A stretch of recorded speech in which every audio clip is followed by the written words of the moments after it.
Learning about the Prophet ﷺ and learning about the respect and deference that is due to him is extremely important, because the Prophet has rights over us. He said, لا يؤمن أحدكم حتى أكون أحب إليه. None of you truly believes until I am more beloved to him than his wealth, than his parents, his children, his wealth, and even his own soul that's between his sides. So the Prophet ﷺ said that our iman's not complete until we actually love him more than we love anything in the world that's precious, because he named the most precious things to people: their parents, their children, their wealth, and then their own self, right? Because people, you love yourself. I mean, Jesus said, love your neighbor as yourself. The assumption is that we love ourselves. That's part of human nature, is that Allah subhanahu wa ta'ala made us love. And what is love? Love is a very amazing word in English. It's an amazing word in Arabic. There are many words for love in Arabic. But the essential word is hub. That's the essential word. And love it's an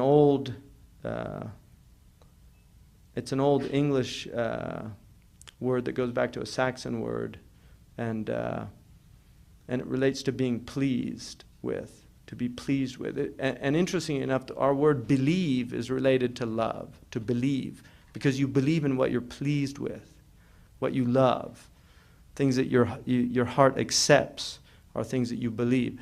So love is related to acceptance, the idea that something you're pleased with, you have love for. And in Arabic, the word hub, which is the word the Prophet ﷺ said, لا يؤمن أحدكم حتى أكون أحب إليه, more beloved to him. So the word hub is a word, if you look at one of the root meanings, it's a seed. So love is a seed that's nurtured, and it's nurtured with knowledge of the beloved. The more you know about the beloved, the more you love the beloved. So it's a seed. The habba in Arabic is a seed. And the Prophet ﷺ, as you get to know the Prophet ﷺ and you get to know him intimately, and that's one of the purposes of this text, is to know the Prophet ﷺ intimately. As you get to know the Prophet ﷺ intimately, he becomes, well, one of the descriptions of love is they say friendship on fire. That's a description of love. That it's something that it starts to consume you. And we have people from our tradition who died of love of the Prophet ﷺ, literally died. We have people that bled tears of blood. And tears of blood, which is an old blues motif for people that know anything about an American music. I'm crying tears of blood for you. Tears of blood are real, because when somebody goes into a very intense, you get blood, those small little blood vessels in the eyes burst. And so it's a real thing, tears of blood. That's what Imam al-Busayri, أَمِنْ تَذَكِّرِي جِيرَانِ بِذِي سَرَمِي مَزَّجْتَ دَمْعًا جَرَى مِنْ مُقْلَةٍ بِدَمِي. You know, that is it from remembering just the places the beloved used to go to that causes this mixture of tears and blood to flow from your eyes. So tears of blood, there's people that have wept tears of blood out of love of the Prophet ﷺ. There's people who have literally died from ishq, and ishq is, it's another amazing word. The ashaqa it's a type of vine that begins to grow around a tree, and it strangles the tree, so it kills the tree. The Arabs say al-ishq da'un qatilun dawa'uhu al-ittisal. You know, the ishq is a deadly disease that can only be cured by connection, by being connected to the beloved, by the union, the wusul ila al-habib. And so the love of the Prophet ﷺ can really take hold of the heart. Now, when you love somebody, you remember them. That's one of the attributes of love. You think about them. I mean, that's what happens when you fall in love and you call, I'm just thinking about you. Can't stop thinking. That's real. It's real. I can't stop thinking about you.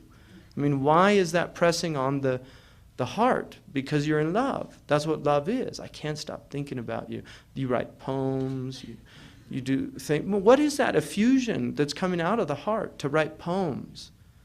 Really. And people write the worst poems when they're in love, but it doesn't matter. They would never do it if they weren't. They would know how ridiculous it is. But it doesn't matter because there has to be some type of ta'bir. Now, what is ta'bir? Yu'abbiru. It's what you express. The word ibra, which is a discerning lesson, something you gain, is related to abra, which is a tear. And it's related to i'tibar, which is respect. Respect. Back to respect. A'tabiruhu. You know, I have respect for him. La ulqi lahu i'tibar.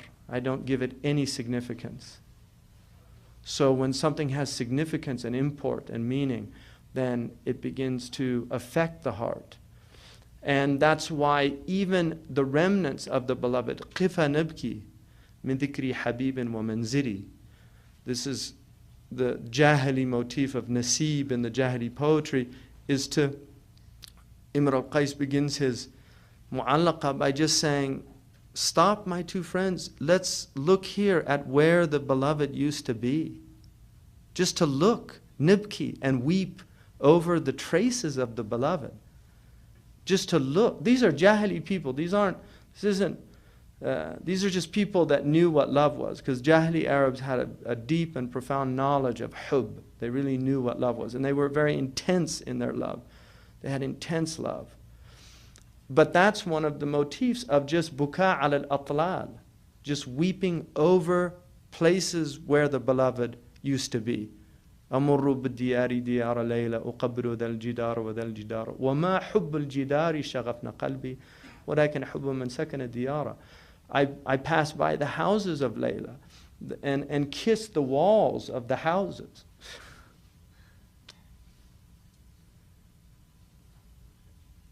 It's just so beautiful.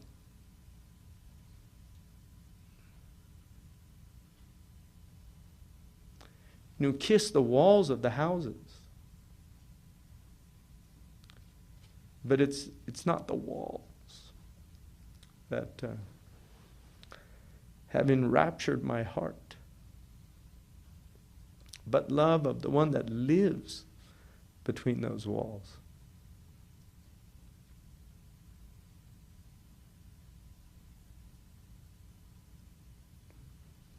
That's why people come to Mecca and Medina. It's not the stones. You know, when you go to the tomb of the Prophet ﷺ, it's not the wajihah. But the wajihah is amazing. I mean, you could just stare at it and stare at it and look at it, even though you're not even supposed to, out of adab. But to look at the picture, you can look at a picture of the wajihah for a long time and not grow tired of it. But it's just metal. It's a grate that somebody built. But it's what's beyond that metal. It's what it represents. And that's what all this is in the end of the day. That's all this. These are walls that are hiding the eternal and living God. That's what the world is. That's why when you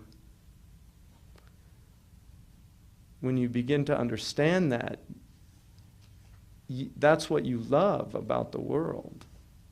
Not the dunya, the alam. The alam, Rabb al-Alameen, Lord of all the worlds. The alam is, the Arabs call that ismu ala. It's a noun of instrument. And alam is the instrument of ilm. It's the instrument by which you know something. And what you know from the world is the alim. It's God's vehicle for giving us knowledge. And that's why things are so important. That's why things, ashya, things are important. Possessions are important. That's why property is one of the essential reasons why we were given Sharia is to protect property, because things are important, because things have meaning. The Prophet named all of his things. He didn't have many things, but the things that he had, he named them. He gave them names because they had meaning. And that's what the world is. It's meaning. It's meaning everywhere. The whole thing is meaning. It's ma'na. إنما الكون معان قائمة بالصور كل من يدرك هذا كان من أهل العبر. Like the poet said, this whole cosmos is meanings set up in images. And whoever understands that is from the people of discernment, the people of ibar, the people of فَاعْتَبِرُوا يَا أُولِي الْأَبْصَارِ. Think deeply. Give this ibrah. Give this. And then the ibrah leads to abrah. That's where the tears come.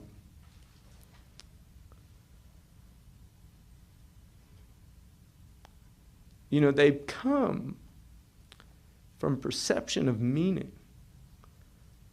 You know, to really know what something means. It's an amazing thing to know what something means. You know, it's a great gift that God gave to human beings.